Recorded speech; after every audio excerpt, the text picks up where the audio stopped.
What's up, ladies and gentlemen? It's Captain Trucker here. I am in somewhere in Colorado, but anyway, what I want to talk about in this video is kind of like why minimalism is a good idea for your sort of your average expat, like would-be retiree or somebody who wants to go live in the Philippines or Thailand or one of these types of countries, especially if you don't have a lot of money or if you're like trying to save money to move out there. So, unfortunately, there is groups of expats that just move to the Philippines as retirees, and they only move there to save money sometimes, and which is really sad because that kind of group ends up being disappointed. They end up complaining about the infrastructure, even the cost of things, and obviously the lifestyle for the money they're paying. The material lifestyle is going to be quite different. It's going to be a lot different, even compared to like places in Mexico and Canada. Like the Philippines is sort of in a whole different ball game as far as that. But I always had this idea that we're so oversaturated with comforts and luxuries as Westerners, especially Americans. Like we live way beyond our means, dude. Just like stuff we don't need from the top to the bottom, everything in between. I mean, I made a short recently about saying like people should try to live in their cars as opposed to paying rent to some like landlord or paying heavy interest on like a mortgage or something. Like if you can somehow get out of the house or get like a cheap car to sleep in, that can be totally doable as long as the weather's good where you are. And there's nothing wrong with doing that to save money if you have to, but like a lot of people are like appalled by that idea. Like, are you crazy? I'm like, dude, I mean, you look at like truck drivers, for instance, right? Like, I've always said like trucking's a great opportunity for people who want to become expats and go to these countries because you're already traveling, you work in transportation, you're on the road most of the year. And one of the pitfalls of like, the middle class is they're really getting the short end of the stick as far as like money, man. I mean, like even like truck drivers are buying houses they can't afford, they pay rent.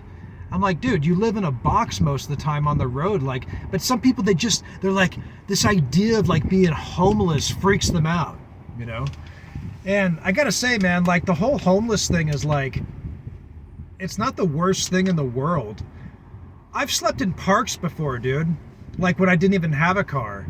And then I spent a long time sleeping in the car, like when I was first saving money.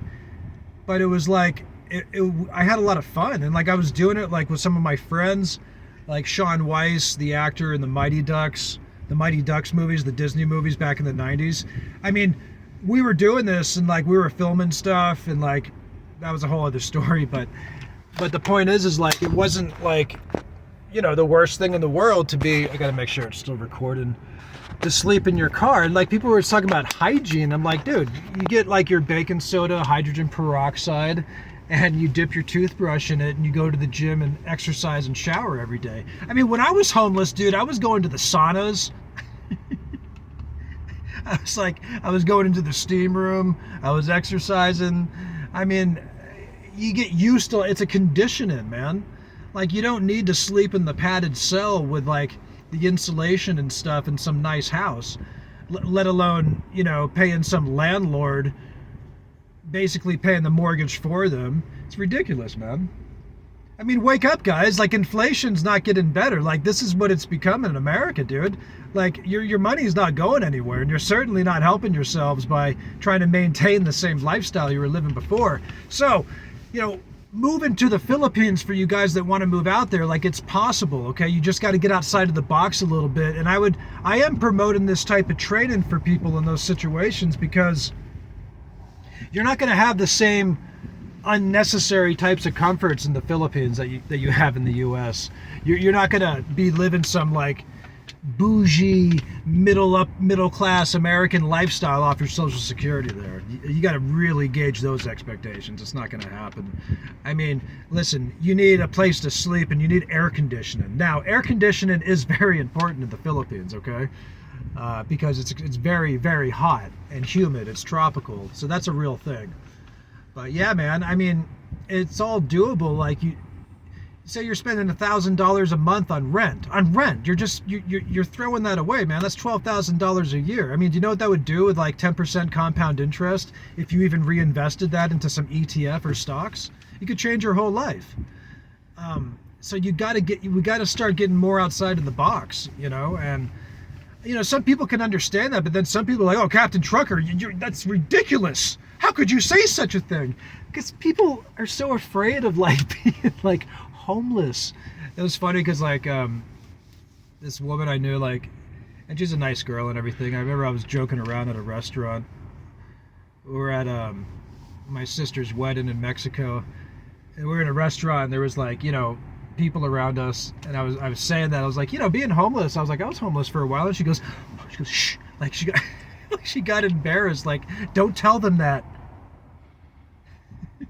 But the thing about, I guess there's like negative associations with the homeless in America, is that obviously they're poor, or maybe they have like, I don't know, mental illness, drug addiction, they're on bad terms, they don't have a good job. I mean, even if all that stuff's true, these are subjective things as well, right? I mean, I studied like upper level psychological classes when I was back in college.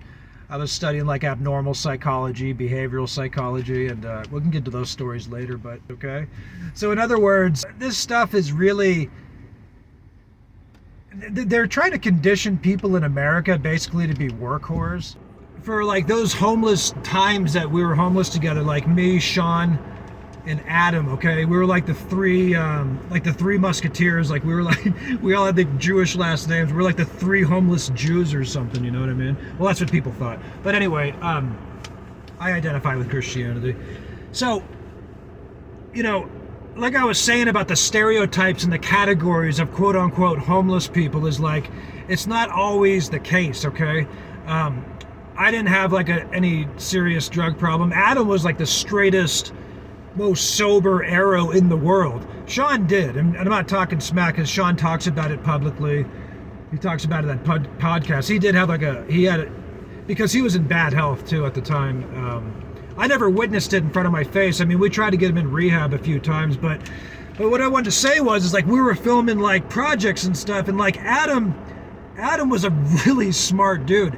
He graduated with a master's degree in physics in Johns Hopkins University. He slept in Skid Row, okay? Skid Row in Los Angeles for a long time, all right? He saved like $40,000 and he gave most of it away.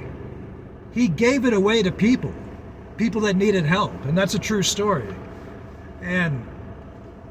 But yeah, I mean, like, people do like fear and look down upon some of these quote unquote homeless people, but it's not all like, there's some decent people out there who have maybe just fallen hard times. I mean, maybe like when people really have like wild goals or ambitions sometimes, or maybe they were like eccentric like Adam, or they have like these theories, or they want to do something, like maybe they had friends, and like maybe like their friends aren't in line with them, or they don't even want to do, because people are like, oh, if they're homeless, that means they have no friends or family. But that's not true either. Some people choose homelessness, okay?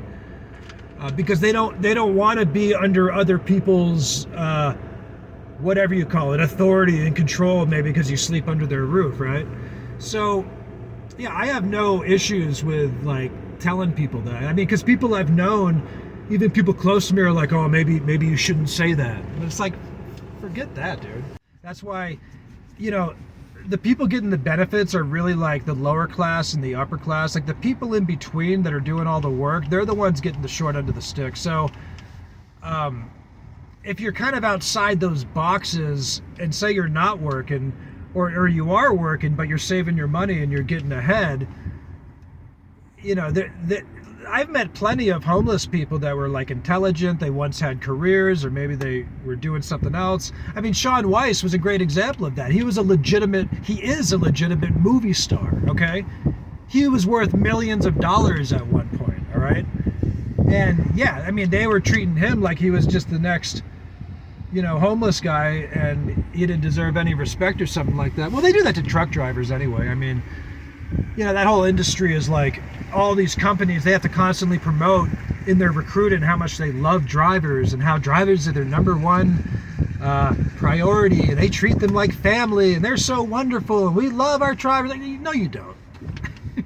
I mean, so stop patronizing them, you know what I mean? We have to embrace these stuff, guys. You've got to make this stuff work for you, okay? The system does not want you to move to the Philippines. They're trying to keep you here, all right? Now, there's nothing wrong with America if you have the money or you're frugal and you do the right stuff, but, times are changing, ladies and gentlemen, and times are not easy, okay? So you're going to have to tighten up on your game because interest rates aren't getting any better. Now, that whole living in your car thing, if you have to do it as a 50-year-old, 60-year-old, who cares what the neighbors think? I mean, look, these are the people, they'll put you down when you're homeless, and then you work for some years and say you invest and you get like $1 and suddenly you're building houses, and now they're going to say, oh, he's okay now. But then, like, that's how full of BS it is, man. It's like, what if you didn't work? Say it's like in America, the whole class system is based on like money. You know what I mean? So in other words, if you're Jesse James or you're a criminal bank robber, as long as you're rich, like, hey, you're a high class character, But then again, you're going to get some of the country club neighborhoods like, no, we don't want to move it in, even if he has money. These snobs, dude. I mean, when stuff's hitting the fan in the world, when there's disasters, they're going to be calling the truck drivers and the garbage men and like the military people to like take care of the world, They're not like, there's not a typhoon coming, there's not a flood coming. They're like, oh my God, there's an emergency. Well, we need more corporate lawyers. We need some more accountants. What are we going to do? No. They're calling the police, they're calling the truck drivers, they're calling the military, they're calling the plumbers, okay? These are the people we need. So take care of yourselves, guys. And, don't let them put you in the box. Go live in the Philippines. And why this is a good idea for minimalism and that kind of living is to adjust to the idea of living a little bit more raw and hardcore, because you're not going to have the same comforts materially as you did in America with your Social Security check in the Philippines, ladies and gentlemen. So you got to gauge those expectations. So I just honked the horn. And don't get me wrong, you can get the same kind of material stuff in these countries, but you got to pay for it sometimes, or you got to know the right people. You can build houses, pretty decent houses. I wouldn't say like top-notch Western material, but good enough for significantly less price, okay? It's possible. All these things are possible. So, living in the car to save to go to the Philippines, is that a crazy, stupid idea? No, I don't think so. And I don't think all the homeless people out here are crazy and stupid either, necessarily. I don't think all these truckers out here are crazy or stupid because they live in a vehicle. I don't want to see these truck drivers waste their money, though, so it's like, I mean, take care of yourselves, guys, and, let's get to the Philippines for you people that want to go out there, and anything's possible, man. Get your passport and do it. Don't let people stop you, man. It's Captain Trucker. God bless you guys. Have a good day. I'm driving to Denver. Bye-bye.